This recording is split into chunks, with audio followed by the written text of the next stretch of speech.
ನಮಸ್ಕಾರ. ಕಗ್ಗ ಮಾರ್ಗದಲ್ಲಿ ಮುಂದುವರಿತಾ ಇವತ್ತಿನ ಕಗ್ಗ ಏಸು ತಪಗೈದೇಸು ಬನ್ನವನಾಂತು ಕೌಶಿಕಂ ಬ್ರಹ್ಮರ್ಷಿ ಪದಕರ್ಹನಾದನಂ ಘಾಸಿಪಡು ತಿನ್ನೊಮ್ಮೆ ಮತ್ತೊಮ್ಮೆ ಮರಮರಳಿ ಲೇಸಾಗಿ ಸಾತ್ಮವನು ಮಂಕುತಿಮ್ಮ. 699ನೇ ಕಗ್ಗ.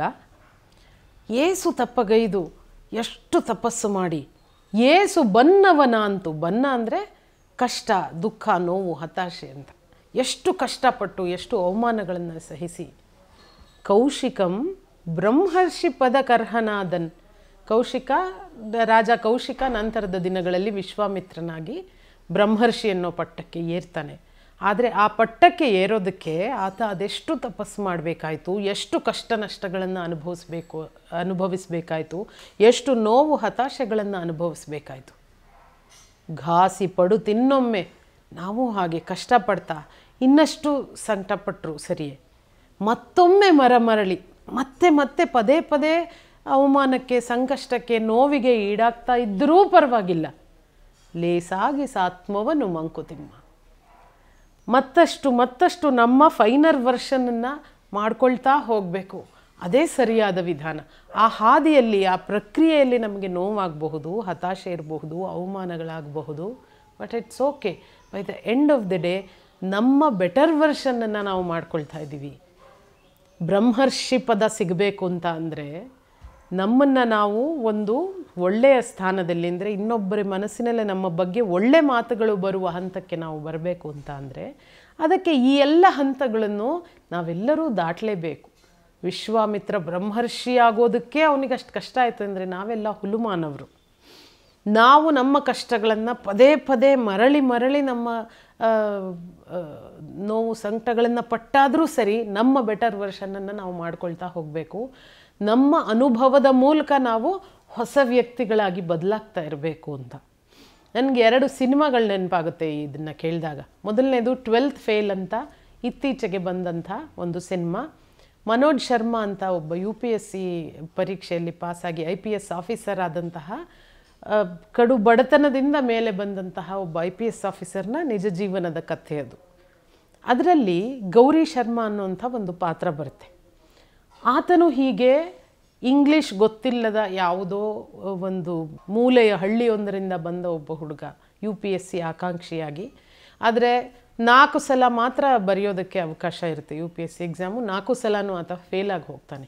ಆದರೆ ತನ್ನ ಕನಸನ್ನು ಬಿಡದೆ, ಅಂದರೆ ಘಾಸಿ ಪಡಿತೊಮ್ಮೊಮ್ಮೆ ಮತ್ತೊಮ್ಮೆ ಮರಮರಳಿ ಆತ್ಮವನ್ನು ಲೇಸಾಗಿಸ್ಕೊಳ್ಳೋದು ಹೇಗೆ ಅಂತ ಆತ ಈ ಥರ ಹಳ್ಳಿ ಮೂಲೆ ಅವ್ಯಾವುದೋ ಹಳ್ಳಿಯಿಂದ UPSC ಕನಸು ಹೊತ್ತು ಬಂದಂತಹ ಮಕ್ಕಳಿಗೆ, ಇಂಗ್ಲೀಷ್ ಬರದೇ ಕಷ್ಟಪಡುವಂತಹ ಮಕ್ಕಳಿಗೆ ಪಾಠ ಹೇಳ್ಕೊಡೋ ಮೂಲಕ, ಅವರನ್ನು ಮೋಟಿವೇಟ್ ಮಾಡೋದ್ರ ಮೂಲಕ ಅವರೆಲ್ಲರ UPSC ಕನಸು ಸಾಕಾರವಾದಾಗ ತನಗೆ ಆದಂಗೆ ಸಂತೋಷ ಪಡ್ತಾ ಹೋಗ್ತಾನೆ. ಮತ್ತೆ ತನ್ನ ಸೋಲನ್ನು ಮತ್ತೊಬ್ಬರ ಗೆಲುವಿನಲ್ಲಿ ಕಾಣ್ತಾ ಹೋಗ್ತಾನೆ. 2ನೇದು ಆನಂದ್ ಕುಮಾರ್ ಅನ್ನುವಂಥ ತುಂಬ ಫೇಮಸ್ ಮ್ಯಾಥಮೆಟಿಷಿಯನ್ನು. ಆತನು ಹೀಗೆ ಈ ಕಾಂಪಿಟೇಟಿವ್ ಎಕ್ಸಾಮ್ನಲ್ಲಿ ತನ್ನ ಬಡತನದ ಕಾರಣದಿಂದ, ಸವಲತ್ತುಗಳಿಲ್ಲದೆ ಇರುವ ಕಾರಣದಿಂದ ಅತ್ಯಂತ ತೀಕ್ಷ್ಣ ಬುದ್ಧಿಮತ್ತೆ ಇದ್ದೂ ಕೂಡ ಮೇಲೆ ಬರೋಕ್ಕಾಗದೆ ಇವತ್ತು ಆ ಎಕ್ಸಾಮ್ಗಳು ತಗೊಳ್ಳೋ ಮಕ್ಕಳಿಗೆ ಕೋಚ್ ಮಾಡ್ತಾರೆ. ಇವತ್ತಿಗೂ ಅವರು ಎಷ್ಟೋ ಕಡೆ ಬರ್ತಾರೆ. ಆನಂದ್ ಕುಮಾರ್ ಅಂತ, ಅವರ ಬಗ್ಗೆ ಸೂಪರ್ 30 ಅಂತ ಒಂದು ಸಿನಿಮಾ ಆಯಿತು. ಹೃತಿಕ್ ರೋಷನ್ ಅವರು ನಟಿಸಿದ್ರು ಆನಂದ್ ಕುಮಾರ್ ಆಗಿ. ಇವರೆಲ್ಲರೂ ನನಗೆ ಈ ಥರದ್ದೊಂದು ಹಠದ ಘಾಸಿ ಪಡಿತೊಮ್ಮೊಮ್ಮೆ ಮತ್ತೊಮ್ಮೆ ಮರಮರಳಿ ಲೇಸಾಗಿ ಸಾತ್ಮವನು ಅಂತ ಮಾಡಿಕೊಂಡಂತಹ ತುಂಬ ಮೇಲ್ಮಟ್ಟದ ಉದಾಹರಣೆಗಳಾಗಿ ನನಗೆ ಕಾಣ್ತಾರೆ. ಹೇಗೆ ಕೌಶಿಕ ವಿಶ್ವಾಮಿತ್ರ ಬ್ರಹ್ಮರ್ಷಿ ಅಂತ ಅನ್ನೋದು ಪಡೆಯೋದಕ್ಕೆ, ಅಲ್ಲಿ ಪಡೆದ ಮೇಲೆ ಆ ರೆಕಗ್ನಿಷನ್ನು, ಆ ಸಾಧಿಸಿ ತೋರಿಸಿದ್ದ ಆದಮೇಲೆ ಪರವಾಗಿಲ್ಲ. ಆದರೆ ಆ ಹಂತಕ್ಕೆ ಬರೋದಕ್ಕೆ ಅಲ್ಲಿಯವರೆಗೂ ದೇವರ್ ನೋ ಒನ್, ಅವ್ರು ಯಾರಿಗೂ ಗೊತ್ತಿರಲಿಲ್ಲ. ಸೋಲು ಕಂಡವರು ಅವರೆಲ್ಲರೂ, ಸೋತವರು. ಆದಾಗ್ಯೂ ಆ ಸೋಲನ್ನು ಘಾಸಿ ಪಡು ತಿನ್ನೊಮ್ಮೆ ಮತ್ತೊಮ್ಮೆ ಮರಮರಳಿ ಮತ್ತೆ ತಿರ್ಗ ಪ್ರಯತ್ನಪಟ್ಟು ಒಂದು ಹಂತಕ್ಕೆ ತಲುಪ್ತಾರೆ. 4 ಜನ ನೋಡುವ ಲೆಕ್ಕಕ್ಕೆ ತಲುಪ್ತಾರೆ. ಹಾಗೆ ನಮ್ಮನ್ನು ನಾವು ಮತ್ತೆ ಮಾಡ್ಕೋಬೇಕು. ಆ ದಿಸೆಯಲ್ಲಿ ನಮಗೆ ನೋವಾಗಬಹುದು, ಆ ದಿಸೆಯಲ್ಲಿ ನಮಗೆ ಇಷ್ಟವಾದದ್ದು ಏನೇನನ್ನೋ ತ್ಯಾಗ ಮಾಡಬೇಕಾಗಿ ಬರಬಹುದು. But it's okay. ಯಾಕೆಂದರೆ ನಾವು ಮಾಡ್ತಾ ಇರೋ ಪ್ರಕ್ರಿಯೆ ಲೇಸಾಗಿ ಸಾತ್ಮವನ್ನು ಅನ್ನುವಂಥದ್ದು, ನಮ್ಮ ಆತ್ಮವನ್ನು ಮತ್ತಷ್ಟು ಬೆಟರ್ ವರ್ಷನ್ ಆಗಿ ಮಾಡ್ಕೊಳ್ತಾ ಇರೋ ಅಂಥದ್ದು. ನಮ್ಮ ಎಥಿಕ್ಸ್ನ ಉಳಿಸ್ಕೊಳ್ಳೋದಕ್ಕೋಸ್ಕರ ನಾವು ಇನ್ನೇನೋ ಒಂದು ದೊಡ್ಡದನ್ನು ತ್ಯಾಗ ಮಾಡಿರಬಹುದು, ಆ ಕ್ಷಣಕ್ಕೆ ಲಾಸ್ ಆಗಿರಬಹುದು. ಆದರೆ ಕತ್ತೆತ್ತಿ ನಾನು ನಡಿಬಲ್ಲೆ, ನಾನೇನನ್ನು ಸರಿ ಅಂತ ಅಂದ್ಕೊಂಡಿದ್ದೆ ಅದನ್ನು ನಾನು ಮಾಡಿದ್ದೀನಿ ಅನ್ನೋ ಆತ್ಮವಿಶ್ವಾಸ ಕೊಡುತ್ತಲ್ಲ, ನನ್ನ ಆತ್ಮವನ್ನು ಲೇಸಾಗಿಸಿಕೊಂಡು ನಾನು ಬದುಕ್ತಾ ಇದ್ದೀನಿ, ಅದು ಕೊಡೋ ಆತ್ಮವಿಶ್ವಾಸ ಇದೆಯಲ್ಲ, ಎದುರಿನವ್ರ ಜೊತೆ ಕಣ್ಣಲ್ಲಿ ಕಣ್ಣಿಟ್ಟು ಮಾತಾಡುವ ಧೈರ್ಯ ಇದೆಯಲ್ಲ, ಅದು ಎಲ್ಲದಕ್ಕಿಂತ ಮೀರಿದ್ದು. ಅದರ ಬಗ್ಗೆನೇ ಈ ಕಗ್ಗ ಹೇಳ್ತಾ ಹೋಗುತ್ತೆ. ಕೌಶಿಕ ಬ್ರಹ್ಮರ್ಷಿ ಆಗೋದಕ್ಕೆ ಏಸು ತಪಗೈದು ಏಸು ಬನ್ನವನ ಅಂತೂ ಆದ.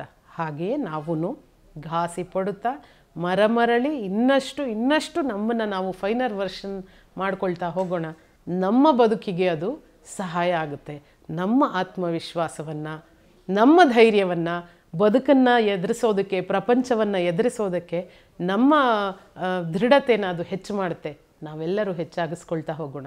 ಮತ್ತೊಂದು ಕಗ್ಗದಲ್ಲಿ ಭೇಟಿಯಾಗ್ತೀನಿ. ನಮಸ್ಕಾರ. ಅನುಕ್ಷಣದ ಸುದ್ದಿಗಳಿಗಾಗಿ ವಿಸ್ತಾರ ನ್ಯೂಸ್ ಯೂಟ್ಯೂಬ್ ಚಾನೆಲ್ ಸಬ್ಸ್ಕ್ರೈಬ್ ಮಾಡಿ. ಹೊಸ ಸುದ್ದಿಗಳ ನೋಟಿಫಿಕೇಶನ್ಗಾಗಿ ಬೆಲ್ ಐಕಾನ್ ಕ್ಲಿಕ್ ಮಾಡಿ. ಲೇಟೆಸ್ಟ್ ಅಪ್ಡೇಟ್ಸ್ಗಾಗಿ www.vistaranews.com ವೆಬ್ಸೈಟ್ಗೆ ವಿಸಿಟ್ ಮಾಡಿ. ಅಂಗೈಯಲ್ಲೇ ಜಗತ್ತಿನ ಸುದ್ದಿ ತಿಳಿಯಲು ವಿಸ್ತಾರ ನ್ಯೂಸ್ ಕನ್ನಡ ಆಪ್ ಡೌನ್ಲೋಡ್ ಮಾಡಿ.